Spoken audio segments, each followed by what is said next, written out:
3 weeks before my brother's wedding, he sent me a PDF called Conditions for Your Attendance, as if I were applying for a visa to stand inside my own family. I opened it at 9:17 on a Tuesday night, sitting at my kitchen island in Oakland with a mug of coffee I had reheated twice and still forgotten to drink. The rain was tapping against the windows in thin, nervous lines, and the dishwasher made that tired, grinding sound it had started making after Christmas. My brother, Austin Miller, had copied our parents, Carol and Warren, on the message. At the bottom, he had written one sentence in bold: "Complete these 5 conditions, and maybe you can prove you belong beside us." I read it once. Then I read it again. The first condition required me to wire $32,000 into a family wedding contribution account within 72 hours. The second required me to sign a release for giving an $86,450 loan I had given Austin 4 years earlier when his downtown Sacramento restaurant was collapsing. The third ordered me to surrender our grandmother's sapphire bracelet to his fiancée, Natalie Whitaker, at the rehearsal dinner, because he had already described it to her family as a Miller heirloom meant for the bride. The fourth assigned me a beige dress, no guest, no phone during the ceremony, and a seat beside the service hallway to reduce unnecessary interpersonal disruption. The fifth condition was the one that made my hands go still. Austin wanted me to read an apology at the reception, admitting that my jealousy had damaged his confidence, that the restaurant debt had been a misunderstanding between siblings, and that I was proud to support the man he had become. My mother replied first. "Please don't make this difficult," she wrote, followed by a heart emoji. My father answered 11 minutes later. "Your brother deserves 1 weekend without conflict." The kitchen smelled like burned coffee and lemon dish soap. The refrigerator hummed. Somewhere outside, a car moved through standing water with a soft hiss, like someone dragging silk across concrete. I should have been furious. Instead, I laughed.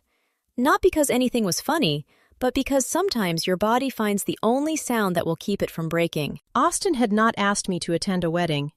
He had invited me to finance my own humiliation. He had written it down, numbered it, attached legal paperwork, copied our parents, and expected me to kneel quietly because I had been trained to confuse obedience with love. He made one mistake. He sent terms to a compliance officer. For most of my life, my family treated Austin like weather.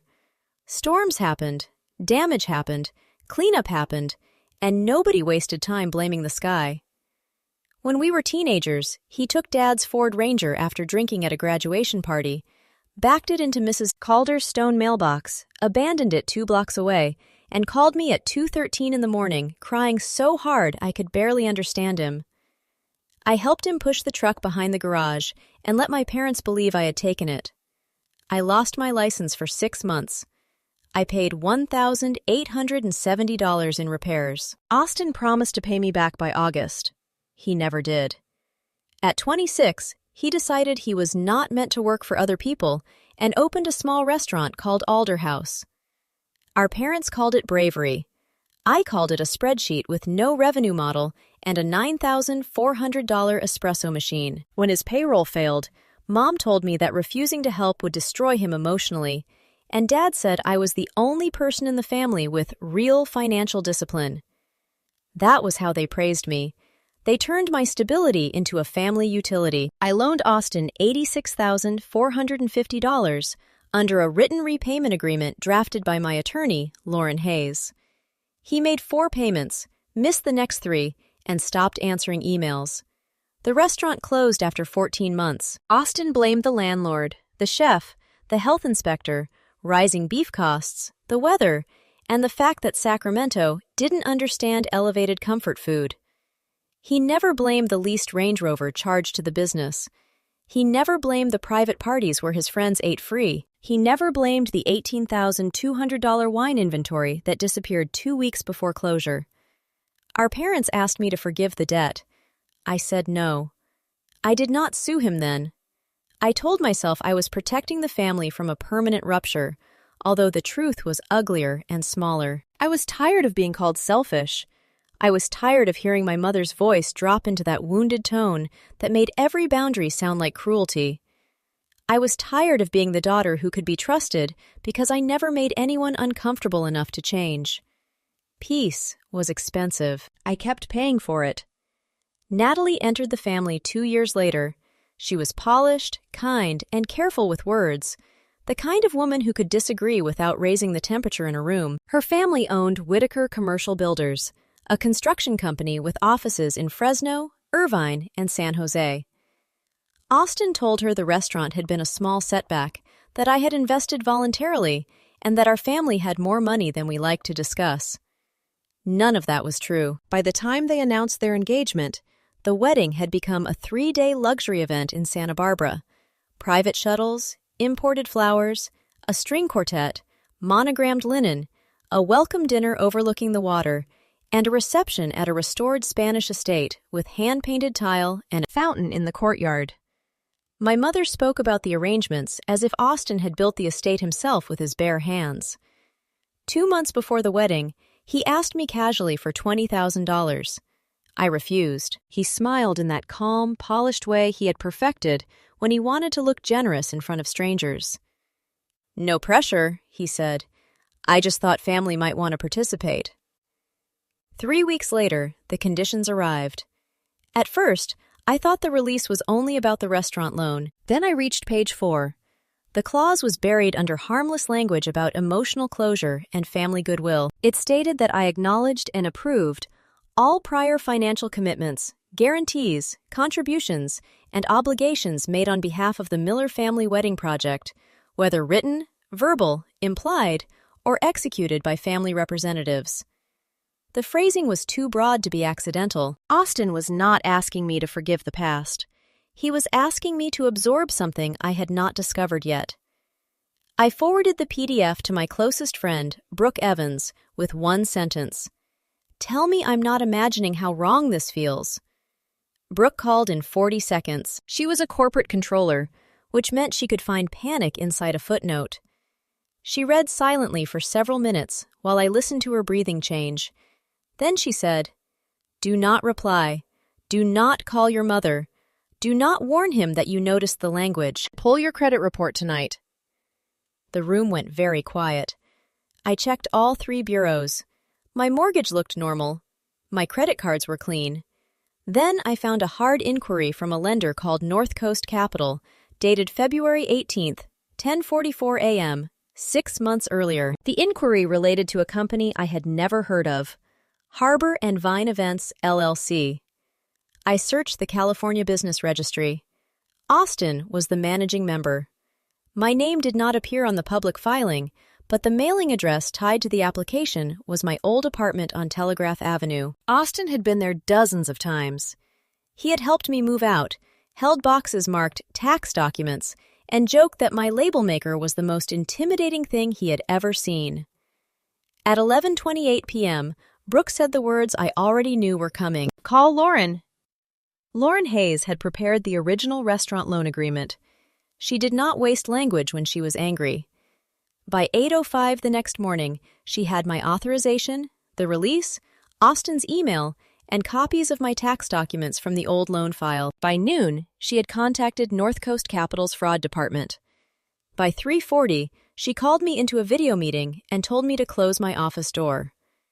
The business credit line had opened at $100,000. It had later increased to $119,300. Almost all of it was gone. The application listed me as a personal guarantor and a 30% passive owner of Harbor and Vine Events. It included a scanned signature that looked like mine if you had only seen it once on a birthday card. It included tax returns I had provided years earlier for Austin's restaurant loan. It included a statement that I had verbally authorized Austin to execute documents on behalf of family-backed ventures. I had authorized nothing. The transaction history told the rest of the story. Payments had gone to the Santa Barbara estate, a floral designer in Montecito, a luxury shuttle company, a jewelry store in Pasadena, a wedding website agency, and Austin's personal credit card. There was also a $3,950 payment toward the Range Rover lease he had sworn he no longer drove. The release in my inbox would not erase fraud, but it could muddy timing, create delay, and let Austin claim I had approved the wedding debt after the fact. The $32,000 would cover the account shortfall. The forgiven restaurant loan would remove my strongest civil claim. The bracelet would reinforce the wealthy family story he had sold Natalie. The forced apology would create witnesses who heard me call everything a misunderstanding. Austin had built a legal trap and decorated it with flowers. I did not call him. I froze my credit, changed passwords, filed an identity theft report, saved every voicemail, and let Lauren prepare formal disputes. I printed the 5 conditions on heavy paper and placed them in a red binder. Then I added the old restaurant note, repayment history, missed payment notices, credit report, business registry filing, lender confirmation, transaction records, and screenshots of Austin's messages. At 6:12 p.m., he texted, "I know you opened it. Stop punishing Mom with silence. Sign tonight and wire tomorrow. If you refuse, everyone will know you tried to sabotage my marriage because nobody has ever chosen you." That sentence should have hurt more than it did. It clarified things. Austin had always depended on shame. Our parents had sharpened it for him, year after year, every time they told me I was strong enough to absorb another consequence. He expected me to argue emotionally, cry privately, apologize halfway, and surrender before the rehearsal dinner because family peace had always been my assigned department. He expected the old version of me. She was unavailable. My mother called 6 times that night. Her messages moved from soft to furious. First, she said Austin was under pressure. Then she said weddings made people sensitive. Then she said Natalie's parents were refined people and my absence would humiliate the family. Her last voicemail came at 10:38 p.m., with the television murmuring behind her and ice clinking in a glass. How did I raise a daughter who could ruin her brother's happiness over money? I listened to it once. Then I added it to the binder. 2 nights later, Brooke came over with Thai takeout and found me sitting beside an open suitcase. Years earlier, I had planned a trip to Bali after a promotion, but Austin's restaurant missed payroll, and I used my vacation savings to cover his employees' final checks. I told myself I would travel later. Later became 4 years. Brooke looked at the suitcase. "Are you really going?" I opened my laptop and bought a ticket, leaving 2 days before the rehearsal dinner. "Yes," I said, "but first, I'm sending him exactly what he asked for. Not money, not forgiveness, not the bracelet, truth." Lauren warned me not to turn an active fraud matter into a reckless public spectacle. She was right. So we built the gift carefully. No gossip, no private medical details, no accusations without documents. The box would contain only materials Austin had signed, messages he had sent, official notices, and letters addressed to the people directly affected by the deception. A courier service picked up the polished walnut box at 4:20 p.m. the day before my flight. Inside was a black folder for Austin, a sealed envelope for Natalie, a sealed envelope for her father, and a notarized inventory of the contents. The sapphire bracelet was not inside. Lauren had it moved to a safe deposit box at 200 Pine Street and logged under a chain of custody note because Austin had already promised property that did not belong to him. On the inside lid of the walnut box, I had a small brass plate engraved. For Austin and Natalie, with clarity. I boarded my flight wearing black leggings, a gray sweater, and no jewelry. The airport smelled like coffee, carpet cleaner, and rain-damp coats. My mother texted while I stood in the security line. "You are choosing bitterness over family." Austin texted 4 minutes later. "Last chance to make this right." I turned off my phone before either message could become a hook. The first morning in Ubud, I woke to roosters calling somewhere beyond the villa wall and the smell of wet leaves after rain. My body did not understand peace at first. It kept reaching for crisis, the way a tongue keeps checking a broken tooth. I took a cooking class where the instructor laughed gently because I chopped shallots like I was preparing evidence. "You cannot make this while your mind is somewhere else," he said. He meant the food. I heard the truth. That afternoon, Natalie emailed me. "Austin says you agreed to provide $32,000 and that the transfer is delayed because you are angry about your seating assignment. Is that accurate? My father's accounting team needs confirmation. Lauren approved a short response. I did not agree to provide wedding funds. I did not authorize any loan, guarantee, ownership interest, or financial obligation for Harbor and Vine Events, LLC. My attorney has disputed documents carrying my name. Please ask Austin to produce the original authorization he claims I signed. Natalie did not answer. Austin called 13 times. Mom called 9. Dad sent one message. Whatever you told Natalie, undo it before you embarrass everyone. By then, embarrassment had become an interesting word to me. My family used it only when truth moved into a room they preferred to decorate with lies. They were not embarrassed by forged signatures, unpaid debts, or using a woman's inheritance as stage property. They were embarrassed by exposure. That distinction mattered. On the morning of the wedding, Natalie wrote again. He showed me a guarantor form with your signature. He says your attorney is creating confusion because you regret the amount. Is that signature yours? Lauren approved my answer. No, I did not sign it. Natalie replied with one word. Understood. I spent the day away from my phone. I walked through rice terraces while the air smelled like mud, sun-warmed grass, and incense from a roadside shrine. I ate dinner in a quiet restaurant while the ceremony happened in California. I did not watch the live stream. I did not check the group chat. I did not supervise the consequences. At 8:14 p.m. California time, the walnut box entered the reception hall. I was asleep when it happened. Later, I learned the details from Brooke, from 2 cousins, from a partial video, and from Austin's voicemails. The reception room at the Santa Barbara estate had high white walls, iron chandeliers, and a courtyard fountain that could be heard every time the doors opened. The air smelled like gardenias, expensive wine, and hot wax from too many candles. Austin had placed a microphone beside the gift table because he intended to turn my obedience into entertainment. He gave a speech first. He talked about siblings, forgiveness, family loyalty, and the way support sometimes arrived, even when pride made the journey difficult. He told the guests I could not attend because of confidential work obligations, but that my surprise gift proved I was finally ready to move forward. Almost 200 people applauded. Natalie stood beside him in her ivory dress, her posture straight, her face unreadable. Her father, Thomas Whitaker, stood on her other side with a phone in his hand. Austin lifted the lid. He saw the brass plate and smiled. Then he opened the black folder. The first page was my letter. Austin, you gave me 5 conditions for attending your wedding. Here is the only condition under which you will remain in my life.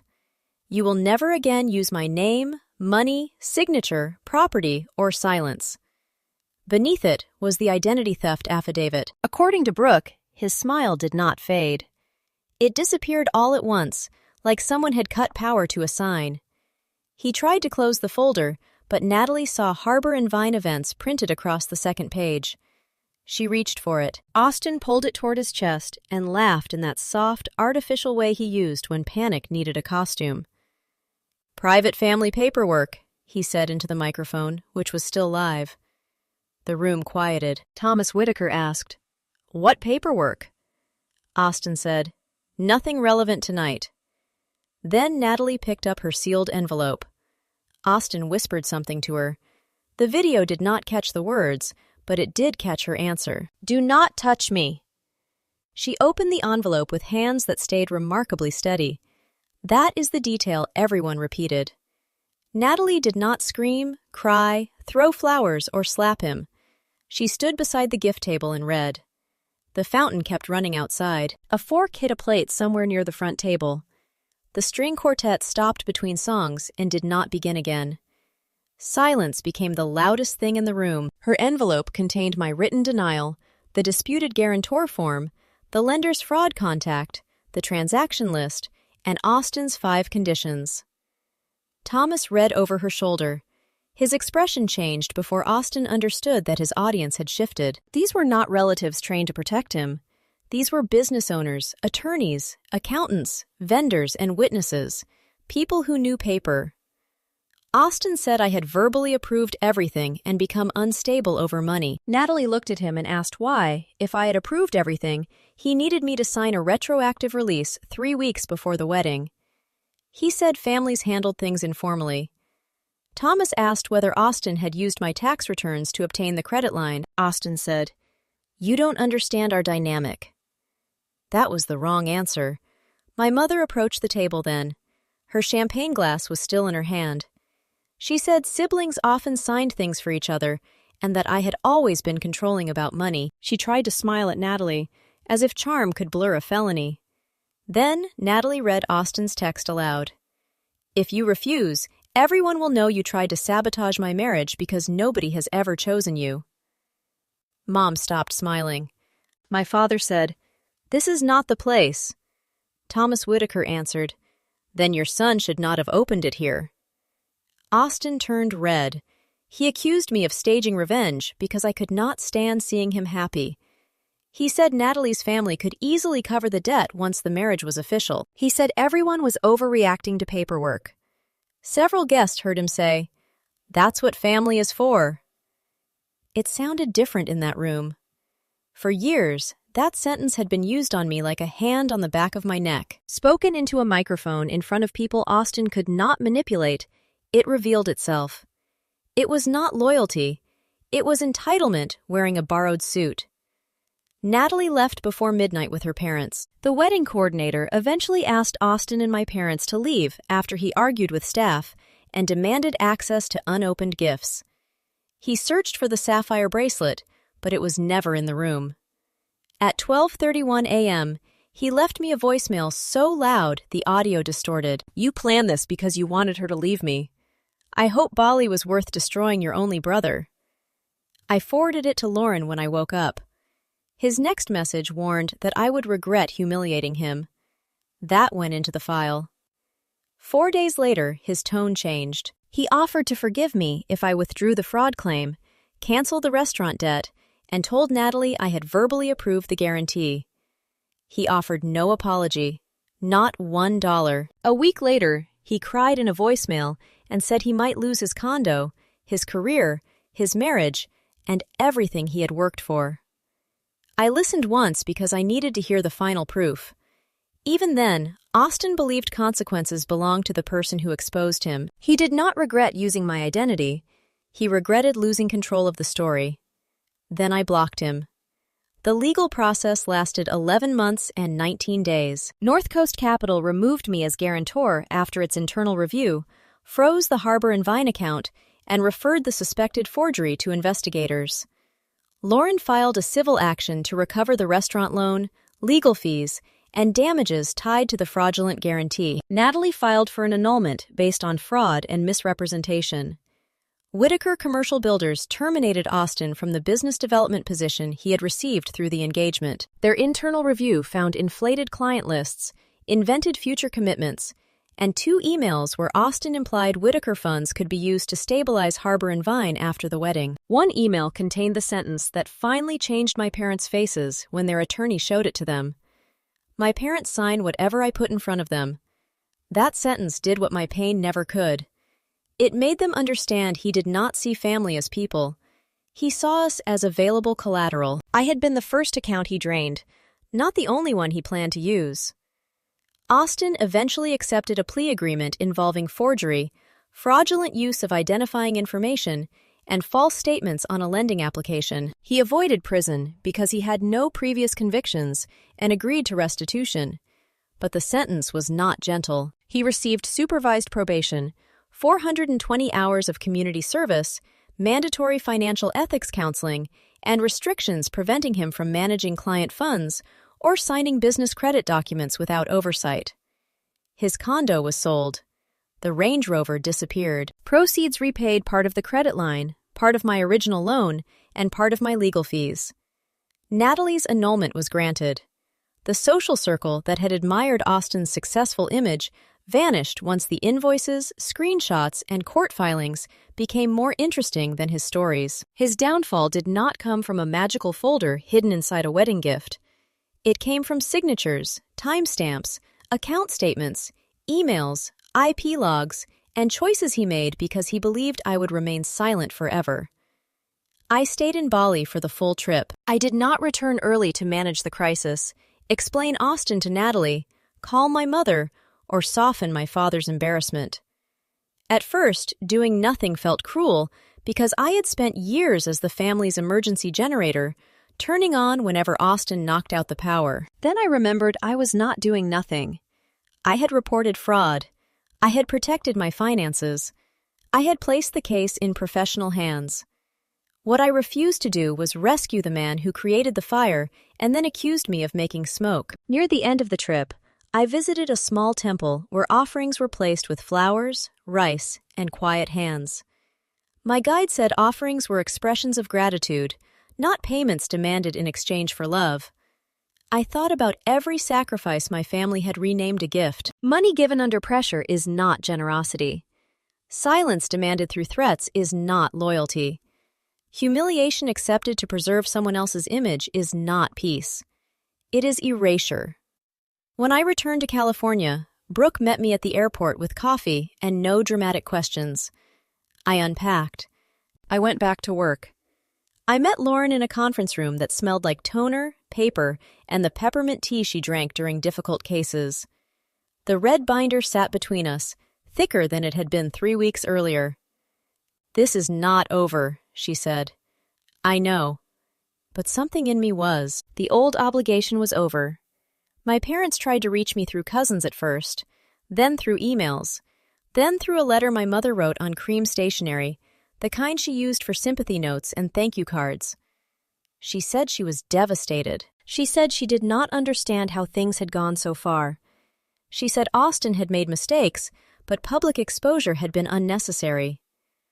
I did not answer until Dad apologized for coming to my apartment unannounced and pounding on the door after I refused their calls. Even then, I met them in Lauren's office. Not at home. The room smelled like floor polish and old paper.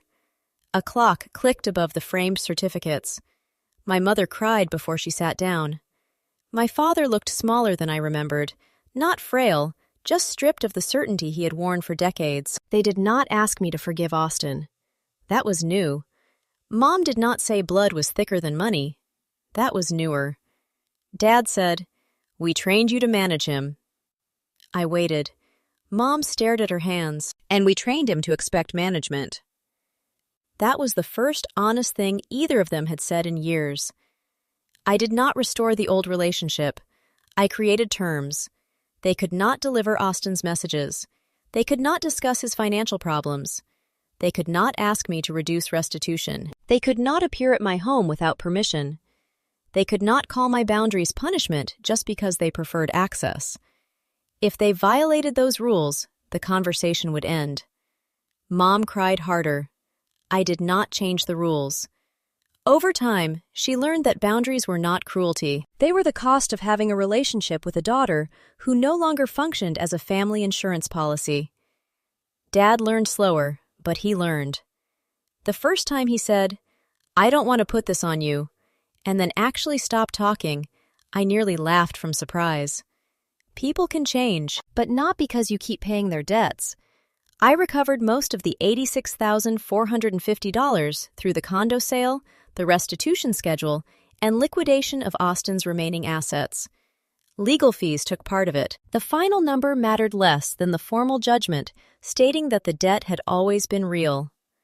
For years, my family had treated written agreements as temporary obstacles that should dissolve whenever Austin became uncomfortable. The judgment ended that fiction. The sapphire bracelet stayed in a safe deposit box for 7 months. Eventually, I wore it to dinner on what would have been my grandmother's 96th birthday. It caught the restaurant light in small blue flashes every time I lifted my glass. For the first time, it felt like an inheritance instead of another object I had to defend. Natalie contacted me after the annulment. She apologized for believing Austin's version of me and thanked me for revealing the truth before she combined her finances, property, and future with his. I told her she did not owe me an apology. Austin had built different stories for different audiences, each designed to make questioning him feel disloyal. She had been lied to. So had I. The difference was that I had been taught to call it family. Austin later sent an apology through his attorney. It said he regretted that the situation escalated and hoped we could move beyond mutual mistakes. I did not respond. An apology without ownership is just another invoice disguised as peace. I do not know whether Austin changed after losing his marriage, job, condo, car, and reputation. Change is not something I can force, finance, supervise, or audit. I only know this. He can no longer use my name. He can no longer use my money. He can no longer use my signature, my property, or my silence. People sometimes ask whether I regret sending the box to the reception. I regret that Natalie learned the truth in front of guests. She deserved privacy, and I told her that. But Austin created the public stage because he wanted applause for a gift I never promised. He placed the microphone. He called the audience. He opened the box. I sent documents to the people directly affected by his deception. He chose the spotlight. My revenge was not screaming in a ballroom or throwing wine across a table. It was not insulting his bride or destroying flowers or making a speech about every hurt he had caused me since childhood. My revenge was allowing accurate records to enter the room where Austin intended to use my obedience as proof of his success. My revenge was boarding a plane while he learned the sister he considered weak had stopped absorbing his consequences. Bali did not fix my life. It marked the moment I stopped asking whether protecting myself made me selfish. Sometimes the person accusing you of destroying the family is simply angry that you stopped holding together a lie that benefited them. Sometimes the role they call love is just unpaid labor with better lighting. Sometimes the first act of freedom is not a dramatic confrontation, but a quiet signature on the right form, a frozen credit report, a saved voicemail, a red binder, and a plane ticket you finally buy for yourself. Austin gave me 5 conditions for attending his wedding. I gave him 1 condition for remaining in my life. Respect my name, my property, and my right to say no. He failed before the wedding began. So I sent him the truth, left for Bali, and let him open the future he had built for himself. Now, I want to ask you something. If your own family demanded money, silence, and humiliation as the price of belonging, how many conditions would you complete before walking away?